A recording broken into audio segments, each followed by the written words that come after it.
Kama ambavyo imekuwa ni kawaida kwa msanii Dudu Baya kuweza kutoboa siri kuhusiana na wasanii mbalimbali ambazo watu wengi walikuwa hawazijui, awamu hii Dudu Baya amekuja kutoboa siri nzito ambayo imewaacha watu wengi sana midomo wazi, huku siri hiyo ikiwa inahusu wasanii wa WCB, lakini pia rekodi nzima ya WCB na kila ambacho kinaenda kutokea. Dudu Baya ameweza kufunguka mengi, huku akisema kwamba mwaka huu hauishi, na akatoa na sababu zake kwamba kwa nini anasema kwamba huenda ikawa ni taarifa mbaya zaidi kwa mwaka huu hapa hivi kwa upande wa WCB pale, kwa kupoteza kitu kikubwa ambacho kilikuwa kina thamani sana kwenye record label hiyo. Sasa tunafahamu amekuwa ni mara nyingi sana akiongea vitu ambavyo, kwa sababu yeye ni legend, anaelewa mambo mengi sana. Kwa hiyo amekuwa akizungumza vitu ambavyo mara nyingi vimekuwa vikitokea.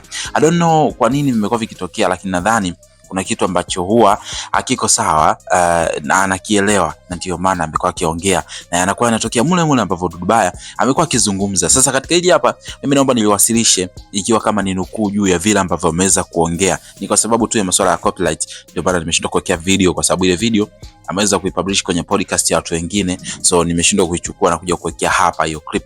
Lakini ngoja mimi nikupe straightforward hii point jinsi ambavyo Dudu Baya ameweza kuizungumza, alafu utakuja kuniachia maoni yako kwamba unadhani Dudu Baya huaga anaona nini hasa mpaka anazungumza vitu ambavyo baadaye vinakuja kutokea. Sasa tuanze tu moja kwa moja mwanzo mpaka mwisho wa hii video ukapata kufahamu ukweli wote kuhusiana na hiki hapa hivi. Na muhimu zaidi, usisahau kusubscribe hapo chini ya hii video. Ukitazama chini ya hii video hapo utaona kuna neno limeandikwa subscribe, fanya kulibonyeza. Baada ya hapo uta like video, kisha kwenye sehemu ya comment utakuja kuniachia maoni yako kutokana na kila ambacho utakomeza kitazama katika hii video. Mimi naitwa Gabby Official, hii ni Bongo Vibe channel namba moja kwa ajili ya kuhakikisha kwamba zile updates zote kuhusiana na mastaa wako wote ambao unawakubali basi zinakuwa nakuletea hapa updates zote kupitia channel yetu ya Bongo Vibe. Mimi naitwa Gabby Official, kama kawaida niko hapa kwa ajili ya kukupa hii story exclusively kabisa hapa, ikiwa ni nukuu ya kile ambacho alikuwa ameweza kusema Dudu Baya, na ni taarifa mbaya pia kwa record label ya Wasafi, lakini pia toka mashabiki wa Wasafi pia, ama wanamkubali Diamond whatever, inaweza kuwa ni taarifa hatari zaidi.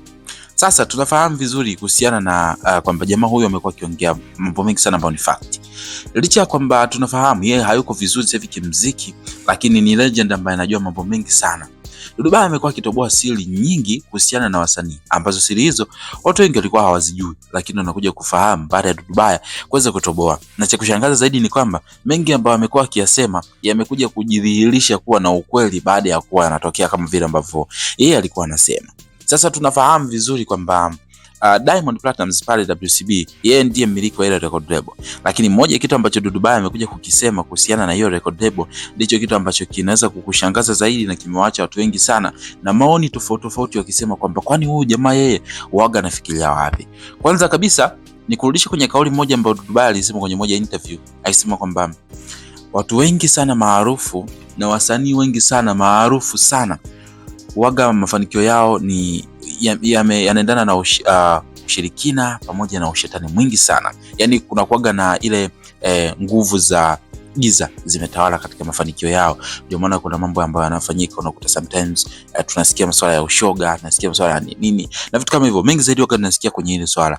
Akasema kwamba moja ya record label ambazo zilianza vizuri sana zikija na nguvu ambayo ilikuwa ni haielezeki ilikuwa ni record label ya WCB, na akasema kwamba ndani ya WCB mwaka huu 2026 huenda muda wowote, akasema hivi mwezi wowote, muda wowote, huenda ikatokea pigo kubwa sana la kupotea, huenda ikawa ni msanii au kufa kwa record label mwaka 2026, na itakuwa ni moja ya kitu ambacho kitawashangaza watu wengi zaidi, hawatakuja kuamini. Huko akitoa sababu kubwa ni kwamba kuyumba kwa record label ya WCB, kwa maana kuondoka kwa wale wasanii ambao walikuwa ni icon kwenye ile record label, kulitokana na sababu ambazo wamiliki wa ile label walishindwa kuendana na masharti ambayo walikuwa wamepewa, na ndio maana walianza kupukutika wasanii. Japokuwa anasema katika macho ya kawaida watu wengi walikuwa wanaona wasanii walikuwa wanatoka kiroho safi, Mbosso, Lavalava, Rayvanny, lakini inasemekana kwamba kuna siri nzito sana ambayo ilipelekea hawa watu kuweza kuchomoka, na wala hata hawakuondoka kwa uzuri, bali imefichwa tu ili kwa macho ya kawaida watu waonekane wameondoka kwa macho ya kawaida. Ila anasema huenda ukawa ni moja mwaka mbaya sana katika record label ya Wasafi mwaka huu hapa hivi 2026, ijapokuwa hajataja specific kama label inaenda kufa au kuna msanii anaenda kupotea au chochote kile pale, ila mara zote jamaa huaga anaishi katika kodi na vitu kama hivyo hapo hivi, huku akiamini kwamba yale yote ambayo amekuwa akizungumza kwa sababu huaga anaelewa basi huenda linaenda kutokea. Sasa acha tusubiri tuone kama kweli tutaenda kutokea kama vile Dudubaya ambavyo amekuwa akisema. Huenda kuna sababu za mashiko ambazo pengine yeye ameweza kuzihifadhi, nyingine kwamba kuziongea sio vizuri, lakini tuambie una maoni gani kuhusiana na hiki ambacho ameweza kusema Dudubaya kuhusiana na hii sakata zima? Unadhani kwamba yuko sahihi au hayuko sahihi katika hili, au pengine amekuwa akiongea vitu ambavyo ni nonsense? Tuambie kwenye comment section hapo chini hii video, lakini muhimu zaidi usisahau tu kusubscribe kwa ajili ya kupata updates mbalimbali.